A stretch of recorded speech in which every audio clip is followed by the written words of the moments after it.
Olá, muito bom dia para você, Jogo Aberto Pará na área, seja bem-vindo à nossa resenha de futebol paraense.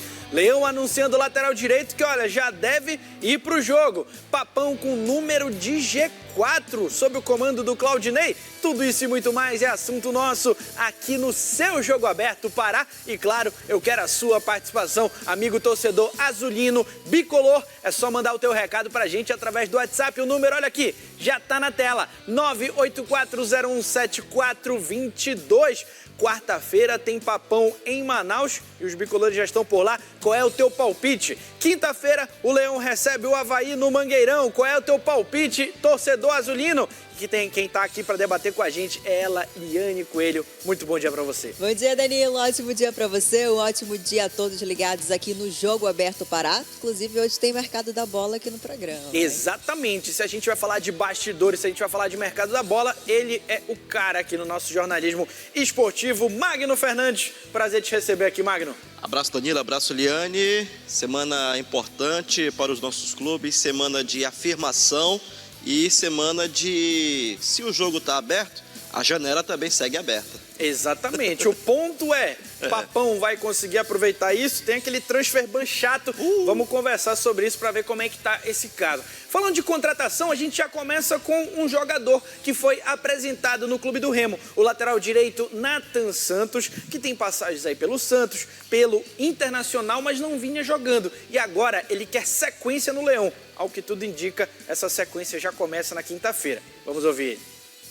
Teve algumas situações lá no Santos, como você falou, vinha muito bem, jogando bem, mas acabou tendo um problema com a torcida lá e, claro, eles começaram a pegar no pé, o time não estava na boa situação, não estava na boa fase e acabou pegando para Cristo alguns jogadores e eu estava nesse rolo e acabou que tive que ser emprestado para outro time em Portugal. E lá eu pude fazer grandes jogos de novo, como eu sempre venho fazendo, grandes jogos. E voltei para o Brasil, achei que ia ser de uma forma no Inter, acabou sendo de outra, faz parte do futebol. E agora acabei que vim para o Remo para jogar, para ajudar e conquistar os nossos objetivos aqui no Remo. Segundo informações que nós temos, o time provável para enfrentar o Avaí conta com o Nathan Santos, tá? Vou até trazer aqui, se a minha memória falhar, vocês me ajudam, por favor. Marcelo Rangel no gol, Nathan Santos na lateral direita, a zaga sendo formada ali pelo Camutanga e o Kaique, afinal de contas, Klaus e Reinaldo ainda estão machucados, Sávio se mantém na lateral esquerda. Aí o meio de campo com Caio Vinícius, Cantijo jogando novamente e o Diego Hernandes, que é um jogador que o Remo deve anunciar oficialmente hoje e fica na expectativa que o nome dele saia no bid até quarta-feira, ou seja, até amanhã, para que ele possa jogar na quinta. O ataque formado com o Marrone pelo lado direito, Matheus Davó centralizado e do lado esquerdo, Pedro Rocha. Muitas modificações aí, algumas por necessidade. E aquele lado direito, Liane, que tu falas tanto que vinha sendo muito forte, mas que caiu de rendimento, todo mudado. A gente pode colocar Marcelinho foi para o banco, Jaderson foi para o banco e Janderson foi para o banco. O Remo que começou com esse lado direito extremamente forte e ofensivo, principalmente com essa dupla do Marcelinho com o Janderson, teve uma queda, né? O Marcelinho, inclusive, já falou sobre isso, acho que até no comparativo com o Janderson, ele foi o que mais caiu em termos de rendimento, mas ele já havia falado até pelo aspecto emocional também, e de fato, o Remo precisava de um reforço, porque quem tem, na verdade, pelo lado direito, é o Pedro Costa, né? Se não me falha a memória, que para mim também é um jogador tecnicamente, que vem entregando partidas tecnicamente abaixo. Então faltava sim, inclusive você perguntou em alguns momentos, né? Se eu fosse ao mercado para trazer reforços, eu falei justamente sobre esse lado direito. E aí agora tem alguém para tirar o Marcelinho, acredito que ele já é apto para atuar, porque já entra no time titular. Né? Ele já estava no banco, inclusive na última partida, né? O Nathan Santos, antes mesmo de ser apresentado oficialmente no Clube do Remo. E aí, Magno, é um jogador que chega aí nesse contexto de passagens por times gigantes do futebol brasileiro, um Santos, um Internacional, e já são contratações aí com uma cara a mais do Marcos Braz, né? Até porque temos que destacar um ponto, Danilo, Liane, abraço para você também. Olá, tudo bem? Bom dia. Bom dia, de novo. Boa tarde, quase boa noite. Vem cá, eu tô quase aqui. O Natan, ele chega no momento que o Remo precisa dar um descanso para o Marcelinho, porque não vamos esquecer do problema que o Marcelinho já detectou também, mental. Emocional, que né? isso acaba influenciando dentro de campo. No jogo contra o Operário, depois o Marcelinho cai de rendimento assustadoramente. Não Sim. voltou a ser mais o que era. E aí prejudica o lado direito com o Janderson, que também já, depois da lesão, não voltou a ser o que era. Tem outro que tu citou, o Jaderson, que não foi bem no jogo passado. Sim. Aliás, eu vou acrescentar alguns pontos também na tua escalação. O Janderson ontem estava com febre, por isso que ele não jogou. O Regis também não treinou ontem por conta de desgaste físico, está sendo poupado, né? Porque o Regis é aquele jogador que a gente sabe que é para segundo tempo. E ele utilizou também o Freitas, gostei do Freitas. Utilizou também o próprio Jaderson. Será que o Jaderson vai perder essa titularidade? Mas enfim, a lateral direita do Clube do Remo com o Natan Santos tende a ser algo mais intenso. Pelo que nós vimos ele na equipe do Santos, enquanto ele estava jogando no Santos, né? Porque depois teve a barca e depois o homem acabou de vez. Te acalma que a Foi gente já pro vai falar Inter, disso. aliás, Tu és o agoniado, Internacional Magno. foi o último time que ele jogou bem. Embora ele tenha jogado Libertadores, mas eu não entendi até hoje por que ele não conseguiu também se firmar na equipe colorada. Ele afirmou aí na coletiva, né, que teve uma questão de opção do treinador, fora também que o titular estava muito bem na Ele lembra o partida. Pablo Roberto, né? Lembra, verdade, cabelo, toda a pinta. Se jogar o que o Pablo Roberto jogou, tenho certeza que o torcedor azulino vai ficar satisfeito. Tem muita viúva até o Magno, hoje. como eu falei, ele é um pouco apavorado, já estava querendo antecipar a pauta. Então, já que ele está agoniado, vamos colocar na tela essa situação. Não sei se você, torcedor mais atento, percebeu, na entrevista ele fala, nós tivemos alguns problemas lá no Santos, o torcedor resolveu pegar no pé de alguns jogadores, eu estava no meio da história. Vamos colocar o vídeo aí, que explica um pouco dessa saída do Natan Santos, do Santos, o Peixe lá da Vila Belmiro. O Santos estava numa condição complicada, jogando a Série A. É o ano, inclusive, que o Santos tem uma queda absurda e tem seu primeiro rebaixamento, né? Então vamos colocar no ar aí essa situação do Natan Santos. Aliás, Danilo, 2023, né, esse é o ano, e aí o Santos está vivendo um momento conturbado. Ele fala sobre a situação do Santos e do Internacional por onde ele passou. No Santos, junto com o Lucas Pires, que também já não está mais no Santos. Lucas Pires. Parente, será? Rapaz, espero que não, porque estava na barca. Os dois foram encurralados aí pela torcida, né, pela situação conturbada, enfim, isso gera um caos, né, a gente já imagina o caos, inclusive tem vários clubes hoje Pires dando vivendo. problema, de vez em quando acontece. É verdade. Alguns. É raro, mas acontece toda vez. E aí ele acaba sendo afastado também, ele é emprestado pelo Internacional. O ponto é que Para no o Internacional, Inter, para né? o Internacional, o ponto é que no Inter ele não tem espaço por opção técnica mesmo.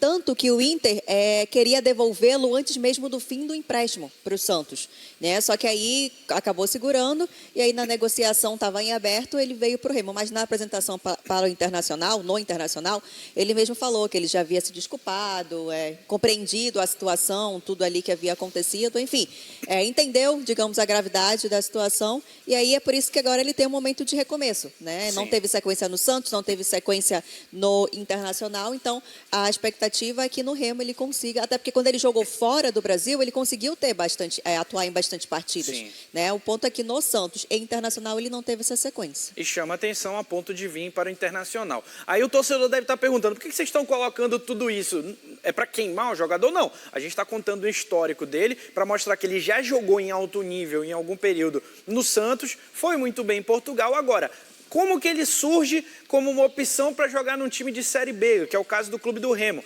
nesse contexto de reconstruir a carreira, reconquistar um mercado, mostrar novamente o seu potencial. Minha visão sobre o jogador, nesse contexto de Clube do Remo, tem muito o que acrescentar, principalmente nesse contexto também emocional do Marcelinho e também no aspecto da sombra. O único momento que o Marcelinho teve sombra foi naquele momento de Campeonato Paraense, que na verdade ele era reserva, né, do Cadu. Cadu já está para o Rio de Janeiro e o Pedro Costa, como a Liane já bem colocou, não é exatamente esse cara que vai tirar o Marcelinho da zona de conforto dele. Falando em zona de conforto, nem Leão nem Papão estão podendo respirar muito. Vamos colocar a classificação na tela aí depois das rodadas que aconteceram, os jogos das rodadas que aconteceram agora na Série B. Pode colocar na tela aí para a gente poder analisar. Olha aí, o G4 está formado com o Goiás, que já disparou lá na frente. 36 pontos, já fez mais da metade do necessário matematicamente, né? Para conseguir aí o seu acesso. Assim como o Curitiba, que levou uma bela de uma chinelada do Papão. E bora ver como é que vai ser a reação do Curitiba. Novo Horizontino 31 e a Chape fechando com 26. Mesma pontuação do Leão, só que tem uma vitória a mais que o Clube do Remo. Aí vem toda essa galera aí, vamos olhar na segunda página agora da Série B para a gente encontrar o Papão que deu uma respirada, tirou ali a cabeça da água, né? O ponto é, a galera de baixo também resolveu ganhar e você pode ver que o Paysandu está como primeiro time fora da zona, mas está todo mundo ali com 18, Ferroviária, Volta Redonda e Botafogo, e o Amazonas, próximo adversário do Paysandu, e Lanterna com um pontinho a menos que o Paysandu.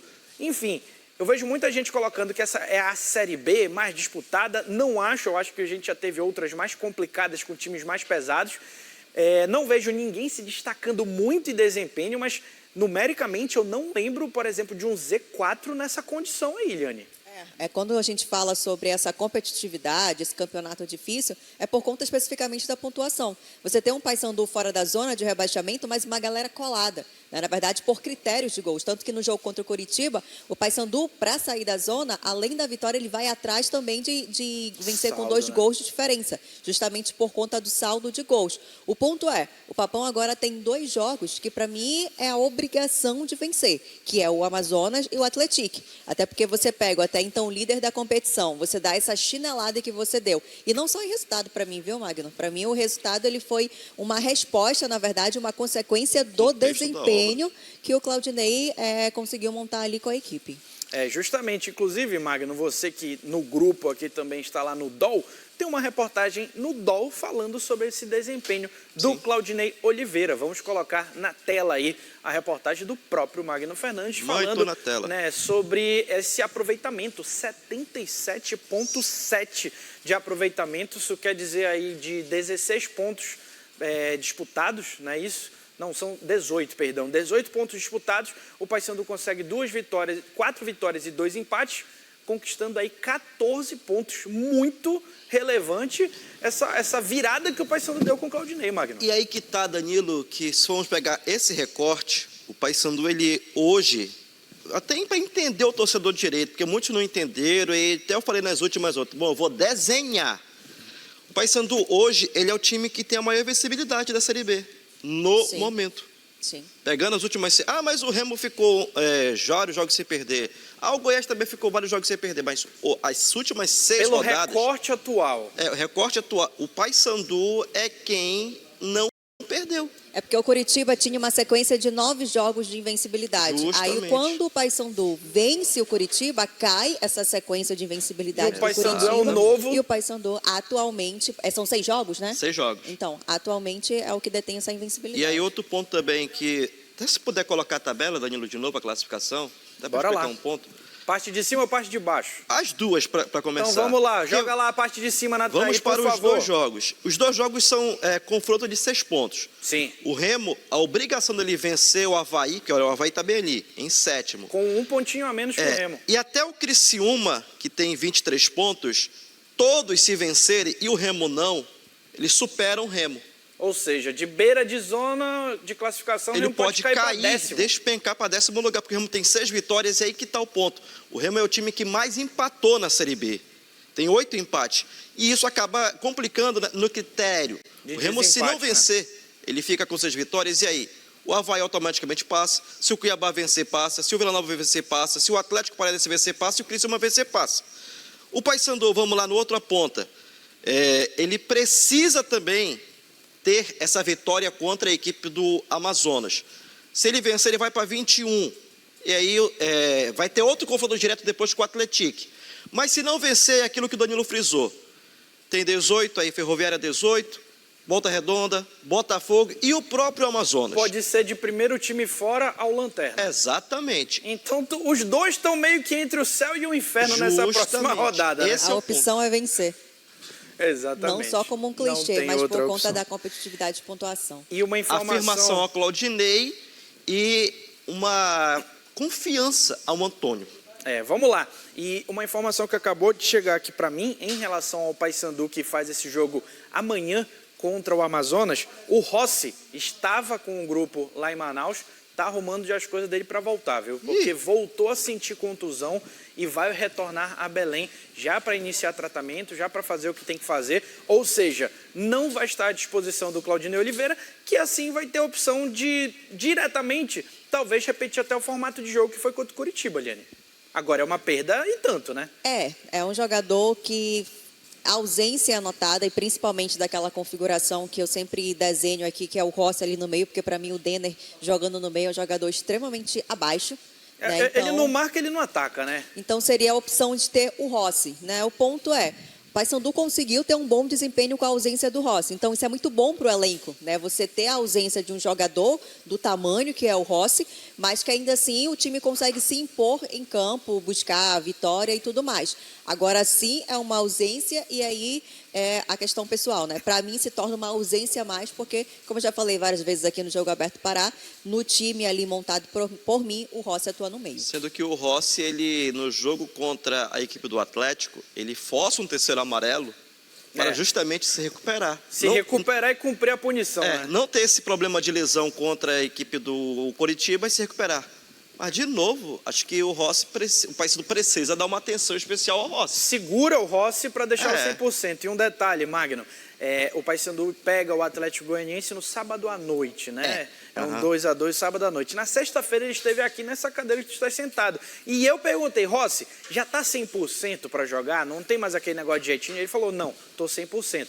Não sei se a lesão dele é aquela que reincidiu, ou seja, a mesma lesão, ou se apareceu alguma outra coisa. O fato é, eu acho que aproveita um momento bom, segura ele, zera isso para poder usá-lo quando ele tiver 100%. Até porque com essa temporada conturbada que o Paysandu teve, o Rossi foi exigido demais, né? O Paysandu ali com dificuldade de atacar, era o Rossi que ia e voltava. Então, eu acredito que ele não teve tempo de recuperação. E para mim é exatamente isso que você falou. O Paysandu está conseguindo se manter com aqueles 11 / substituição, consegue fazer sem quebrar a boa sequência. Então, é hora de ter essa recuperação para ter uma tranquilidade nessa primeira etapa ali da partida e para a segunda etapa, o segundo turno, poder utilizá-lo da melhor forma possível. E aí um ponto interessante, o Paysandu pega o Amazonas bem quebrado.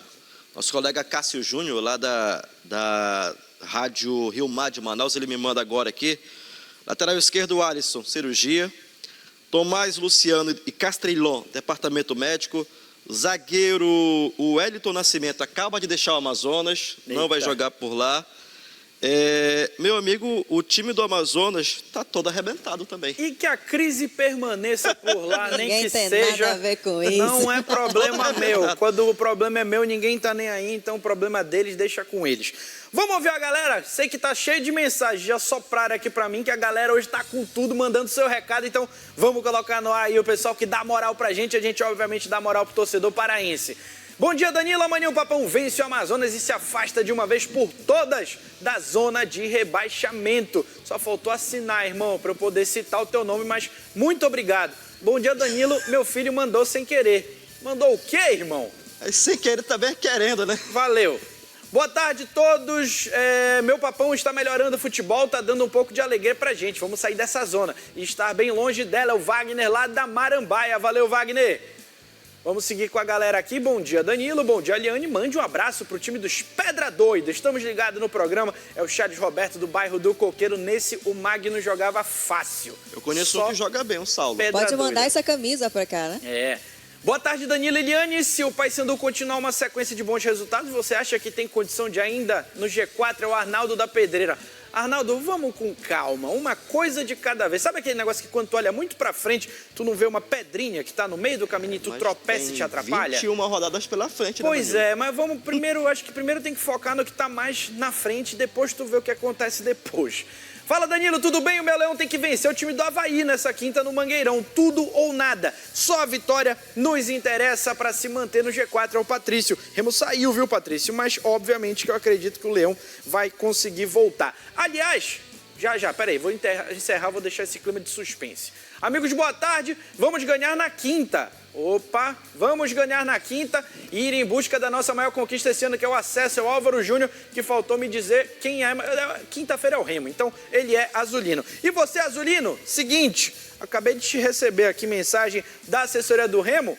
quinta-feira tem sorteio de ingresso do Leão, hein? Remy Avaí, quinta-feira, um par de ingressos aqui no Jogo Aberto Pará. E com essa informação, me despeço do primeiro bloco do nosso Jogo Aberto Pará. Já já estamos de volta, não saia daí.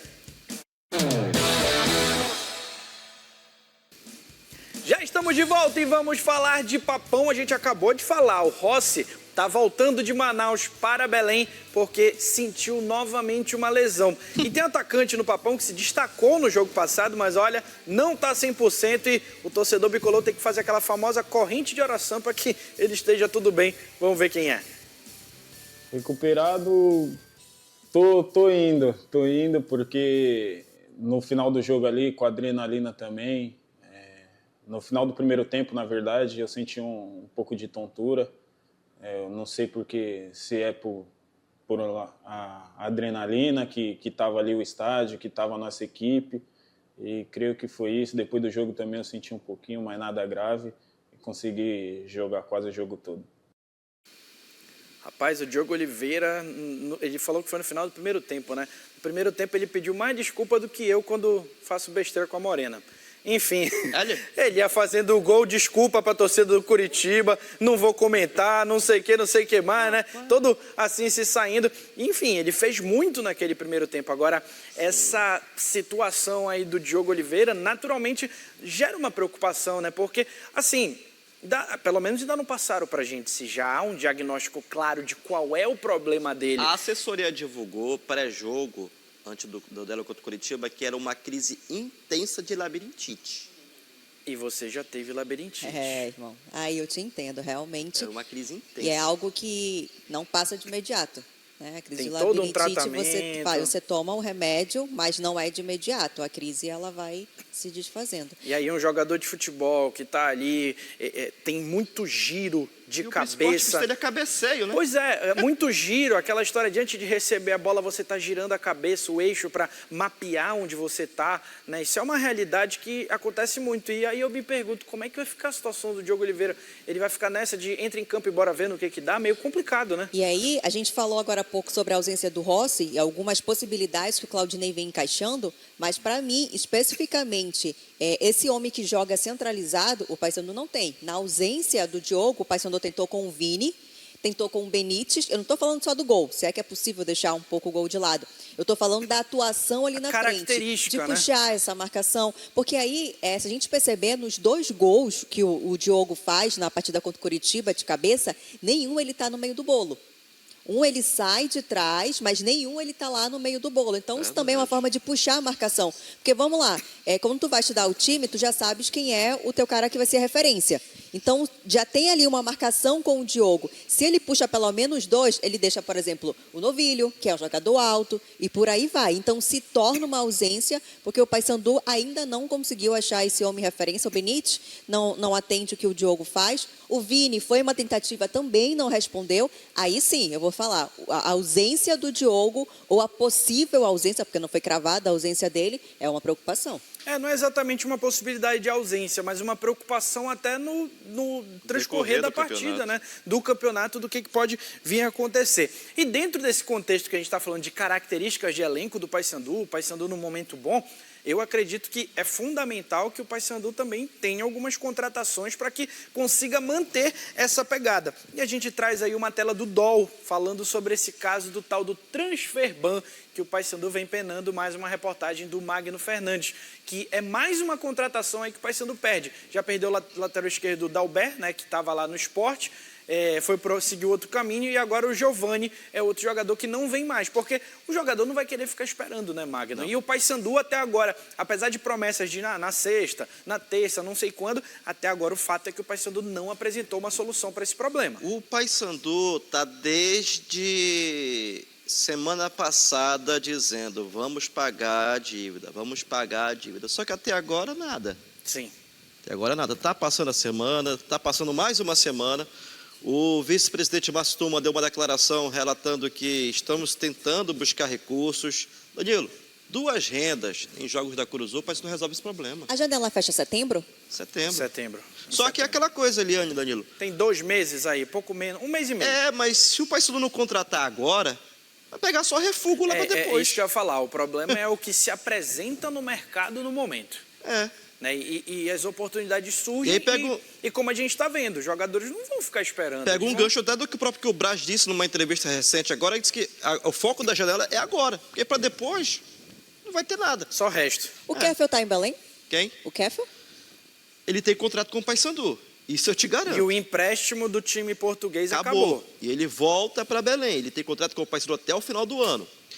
A informação que tenho é que o Frontini deve novamente emprestar o jogador, só que tem um problema. Para o Paysandu emprestar o Keffel, fazer qualquer transação, ele também tem que pagar o transferban. É verdade. Porque ele não vai poder movimentar o jogador. Não pode. Agora, só para o público entender aqui embaixo, ó, efeito dos anjos. Transferban atrapalha Paysandu no mercado. Por que a gente está colocando desse jeito? Porque o Keffel, naturalmente, o nome dele é muito utilizado nessa história toda. Sim. Só que aquela história, o cara estava jogando em Portugal, na segunda divisão de Portugal. Eu duvido que ele tenha jogado no Google de maneira aleatória. Bora ver qual time que eu vou. Vou para o Paysandu, liguei para o Paysandu, pedi para vir. Não. Quem indicou o Keffel nessa história toda foi Guilherme dos Anjos, auxiliar técnico e filho de Hélio dos Anjos. Sim. Aliás, Avalizou a contratação do cara, pediu a contratação dele. Aliás, quando o Keffel chega, na coletiva de apresentação dele, ele diz que ele já está 100% para atuar, à disposição da equipe. No primeiro jogo, pós a apresentação dele, o Guilherme dos Anjos é questionado sobre a estreia dele e o Guilherme dos Anjos fala que ele ainda não vai estrear porque ele não está 100%. Já começou com essa polêmica. Então vamos lá. É culpa do Keffel? É culpa do Keffel? É culpa do Keffel? Ele não pediu para vir. O principal responsável não está mais aqui. Exatamente. Sendo que o engraçado disso tudo, aí quando, até eu falei, né, o porquê dele vir para cá, e o seu Guilherme vai e solta, vou te processar. Meu amigo, se tu não aguenta levar os problemas, também não se mete. E lembrando que na primeira passagem do Hélio dos Anjos aqui, na passagem anterior, na verdade, foi contratado um lateral direito que jogava a Série B da Suécia, chamado Netinho, e, sabe... Enfim, contratações obscuras aí que a gente nunca vai entender e que a conta fica para o clube. Coisas de mercado. E falando em mercado, é o seguinte, olha, vamos colocar aí na tela a tela do DOL falando de contratações do Clube do Remo. Olha só, Remo intensifica contratações para buscar um meio-campista. E Magno, esse meio-campista já tem um nome. Léo Cittadini pode ser anunciado pelo Clube do Remo, jogador da base do Corinthians, rodou Atlético Paranaense, hoje pertence ao Bahia e pode ser anunciado pelo Clube do Remo, Magno. Ele estava no futebol da China, volta para o Bahia, ele não veio bem no Bahia, tanto que ele não está sendo utilizado pelo técnico Rogério Ceni, mas é um jogador que o Remo se interessa, o Remo precisa de uma mente pensante, de uma mente cerebral. Hoje o Remo tem o Regis, mas não dá para contar somente com o Regis. Ele é um jogador que define e permite com que a equipe ataque com 4. Tem a possibilidade do Diego Hernandes, mas o Diego Hernandes não é aquele meia também. Então, ele é mais aquele cara de condução, não é de fazer o time jogar. Só que tem um detalhe, o Remo não ainda formalizou proposta. Tem interesse, deve formalizar. E aí a coisa deve seguir. Beleza, vamos aqui para a câmera 2 que eu quero a mensagem da galera já para a gente se despedir aqui no nosso programa O Jogo Aberto Pará. Coloca na tela. Boa tarde, o Remo vai voltar para o G4 nessa quinta para não sair mais. É o Regi Pitbulla do Distrito, uma pinta daquele camisa 5 que pega, marca. Bom dia, Danilo e Liliane, esse programa está de parabéns. Manda um abraço para a galera da Canudense, eu acho que é da galera de Canudos. Um abraço para todo mundo aí. Vamos seguir aqui. Boa tarde, Danilo. O treinador do Paysandu, Claudinei Oliveira, é o cara, mas não podemos esquecer do Frontini, que escolheu muito bem os reforços. É o Alex da Terra Firme. Alex, tu não sabe o quanto que eu tô tentando trazer o Frontini aqui. Só que o homem não gosta de dar entrevista. Mas eu ainda tô na batalha, viu, Alex? Para trazer o executivo bicolor aqui no nosso programa. Vamos lá, mais duas. Boa tarde, meu amigo. Domingo a Tuna vai voar para o primeiro lugar do grupo na Série D. É o Fábio Soares, torcedor da Lusa. A gente está na torcida pela Lusa também. Última. Boa tarde, Danilo. Meu papão vai ganhar amanhã e vamos com tudo para cima da tabela. O Vando Souza, que é do quilômetro 29 lá do Tauá. Valeu, Vando. Valeu todo mundo que mandou mensagem pra gente. Lembrando uma coisa que eu falei aqui. O Leão joga quinta-feira e a gente tem um par de ingressos para você, torcedor azulino, então fica ligado no programa, manda a tua mensagem, porque a gente vai fazer esse sorteio na quinta-feira, quando o Leão joga contra o Avaí. Magno, valeu. Valeu, Danilo. Todas as informações de bastidores. Qualquer coisa, você sabe, daqui a pouco aconteceu, tá no DOL e vamos também focalizar na coletiva do Marcos Braz. O que é que vai vir pra frente? Vou focalizar? Hã? Vou focalizar. Vamos focalizar. Esse é o nosso assunto de amanhã, Esse que é o- certamente, aqui no Esse Jogo que é o- Aberto. Liane, mais uma, amanhã tem mais, e como eu falei, provavelmente nessa entrevista do Marcos Braz, né? É isso, repercutiu. Uma ótima terça-feira a todos. Até amanhã. É isso. Vamos passar agora a bola para os nossos parceiros lá do Bora Cidade. Cadê a Natália Lago? Aqui, Cadê? ó. Tá ali, a Aqui. Geno Santos, Boa no tarde. estilo. Danilo, Opa, Danilo, manda. esse programa tá quase uma fofoca também, né? Rapaz, aí que tá. O futebol, ele tem seus momentos ali de fofoca, né? A diferença do futebol é que não é fofoca, é informação apurada, é diferente. Tá. Falou, verdade. fofoqueiro? Tô brincando. Com fofoca, a Genô se identifica, né, Também, Danilo? também. Impressionante. Gosta de um fuxico. Meu irmão, É, tá adora. uma troca de tiros aqui que eu tô até preocupado. Falando em troca de tiros, o que tem no Bora Cidade de hoje, pelo Eu amor de adoro Deus? esse barulhinho. Eu adoro. Danilo, a gente vai trazer um caso aqui absurdo daqueles onde a polícia descobre que um homem, um idoso, né, Natália, estava estuprando, tinha, ou seja, um crime escondido por ele. Ele foi preso em flagrante por estupro. Além disso, a gente vai trazer outro destaque que aconteceu na zona rural do município de Paragominas, onde uma mulher foi morta pelo próprio companheiro. Ele foi preso em flagrante. É isso, Danilo, que a gente vai trazer agora no Bora Cidade. Então é isso. Até amanhã. Bola A gente se passada. encontra amanhã, então. Tchau, gente. Uma boa tarde para vocês. E boa tarde para você em casa, continue com a gente. Boa tarde para você, Natália. Boa tarde, Agenô. Boa tarde para todo mundo. Ficaremos juntinhos até as 2 horas da tarde.